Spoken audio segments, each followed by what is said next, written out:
Hello and welcome. I am so glad you are here today. Whether you're listening on the go or at home or at work, I'm just very grateful you're choosing to spend a few minutes with me. I want to take just a moment and reflect on what we talked about last month.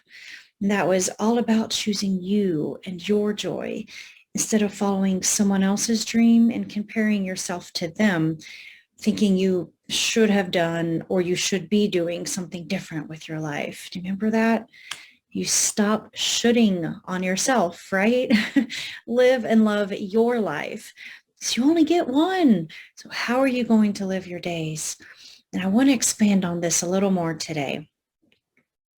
And it takes me into change and transition. Like we've all gone through a season of change, right? And transitioning into some different phase of our life. And I've been reflecting on this lately as I'm going through some of these moments now.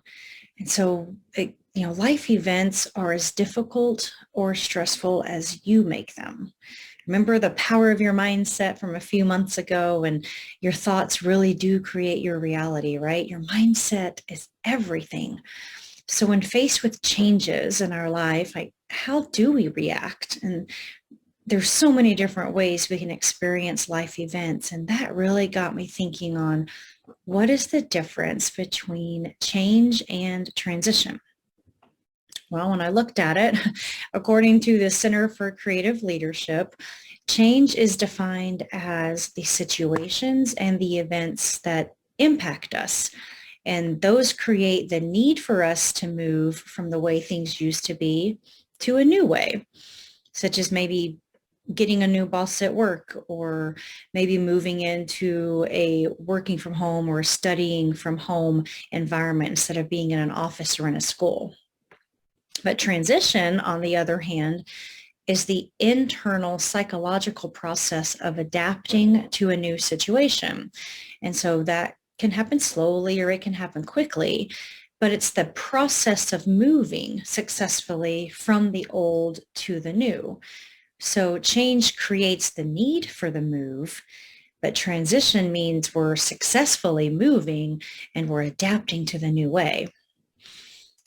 So I recently lost a very dear friend of mine, and his passing has left a big void in many people's lives, as he was loved by so many family and friends. And that's a very difficult time, a very hard transition for a lot of us to accept what this new reality is without him here with us. And my biggest concern, though, is for his teenage son, who now has to face the reality of growing up without his father.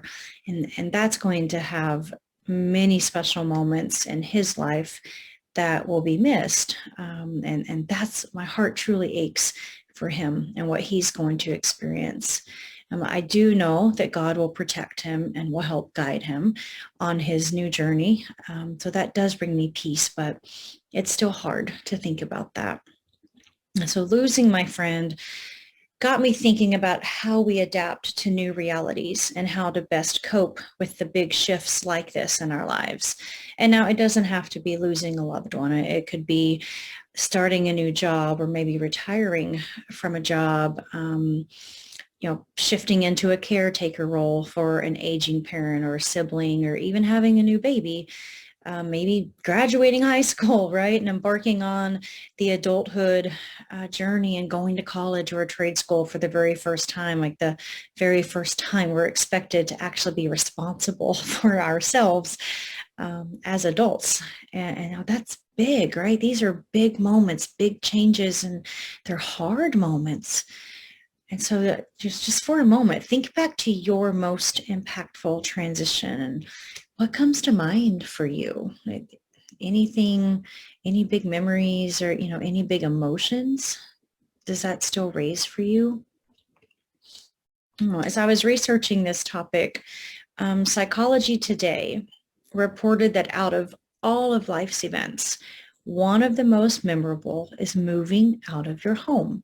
And that's a memory that can stay with you for your entire life. Have you ever moved? Or do you know, can you relate to that, right? What does that feel like to leave that home, your safe place, right? Your comfort, leave that behind. And how long did that memory stick around for you? Does it still seem fresh now, even though maybe it's been years or decades ago? Now, I certainly still have some very fond memories of my childhood home, and then I can very clearly know or remember what that feels like when I left that home. So another season of change, right? But that got me thinking of, how do we successfully navigate? I mean, change happens all around us every day, to us, to our loved ones, to our friends. So how can we help ourselves and help others work through these seasons? And Psychology Today had outlined 10 ways that we can do this. And so I wanted to quickly share those with you today and make that the focus of today's podcast. So the first way we do this, recognize that transitions hold a special place in your life's memories. For example, moving, right? That is a big thing, and it is something that you'll remember for years. But rather than trying to shove it out of your consciousness, respect it as an organizing principle of your life, that we had to shift from that home environment to a new home environment for whatever the reason was, but it was a part of your life journey. So recognize it for that and respect it as that. The second way, view stress not as a threat, but as a challenge.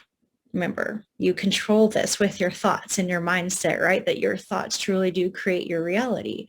So you can take any event that you're afraid will overwhelm you, and you can turn it into an occasion where you can rise above and conquer. And then that brings achievement and happiness and motivation, encouragement to tackle the next thing that's going to be in your way. The third way is to appreciate the benefits of change. And scientists have been studying, human bodies, human minds for a long time. And as they're studying our brains, they're discovering that getting stuck in life's grooves is actually detrimental to your cognitive growth.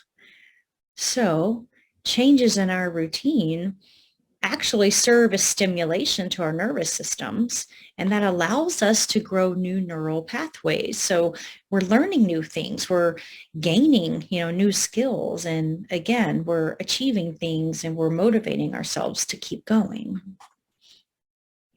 The fourth way kind of ties into that, right? Remember the times that you've successfully navigated a previous transition. So as you face a new challenge, you use the knowledge that you used before to cope with something, and that will help give you strength now. And maybe you had a very traumatic experience. Maybe you went through a very difficult time, and that was really tough to work through and to deal with. But celebrate that you did it. You dealt with it and you got through it. And now you have more knowledge and more skills to move on and, accomplish the next challenge.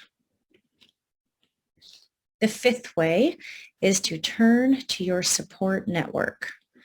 Now, researchers in the stress and the coping field know that social support is one of the most significant keys to successfully managing change. So find your circle. You've heard me talk about it. Find your people. Find someone that you trust, 1 person, 10 people, whatever that circle looks like to you.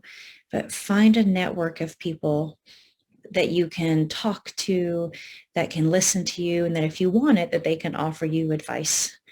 And even an online group of people going through a similar experience, they can give you emotional support, and they can even give you practical tips too on, as they went through something, tips and tricks of how you can also get through it.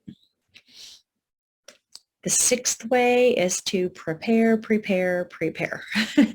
Getting things in order before a planned transition is one of the best ways to guarantee that it's going to work out when the time comes. So similar to moving, if you know you're going to be moving, plan for that move.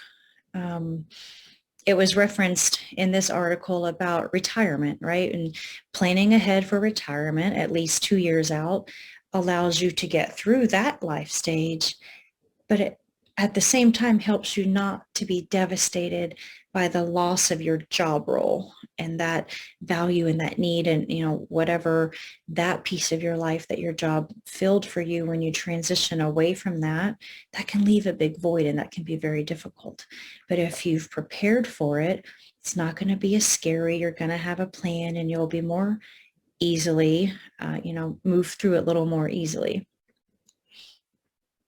The seventh way they talked about was to use a transition to reflect on where your life has been and where it's going. So take moving, for example. It is a physical process of leaving something behind. It's also very emotional. And so every time you move, you're engaging and you're disengaging with different possessions. And a lot of those possessions can have some very deep meanings. So when you come across those sentimental things, and whether you decide, to keep it or to throw it away, for that moment, as you're holding that possession and reflecting on it, you've jogged a memory of something from your past. And so that can be something positive or not, but it's still a sentimental moment that jogs that memory. And it's a reflection of where your life has been. And then it helps you decide, is that still where your life is going? Or, is this a new path for you? This change, is it bringing something different? The eighth way, focus on the positive aspects. And so let's take, again, moving, for example. You could be moving to downsize. You could be moving because you just can't afford to live where you are anymore. You'd rather stay there, but now you have to move. But what's the benefit, right? What's so beneficial about that? Well, downsizing allows you to declutter, and moving, if it's due to financial, can land you in a new community where you can make new friends, build up that new social network of support, right? Maybe find a new job, find a new school.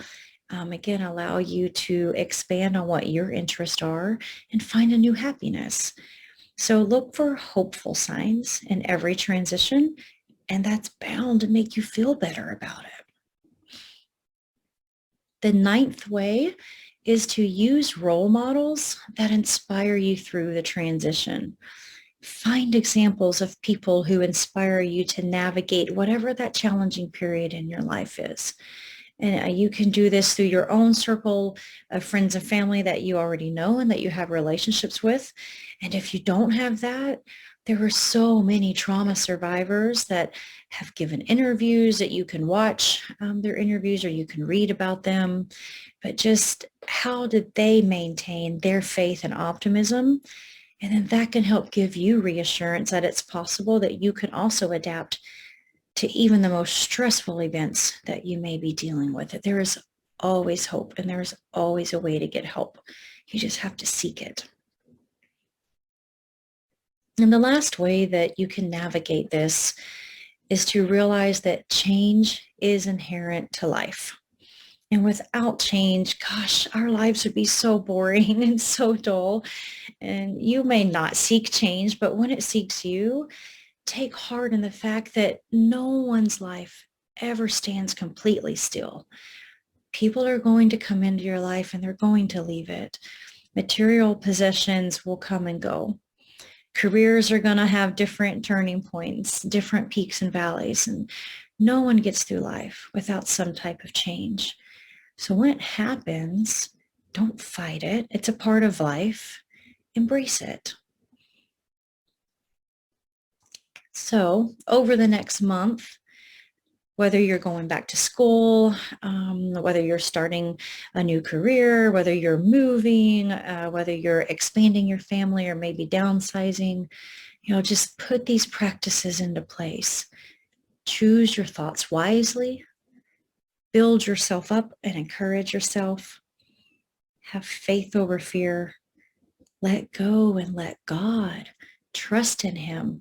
Give Him your worries. Let Him carry your burdens. Take things just one day at a time, even 1 hour at a time, if that's what you need to do.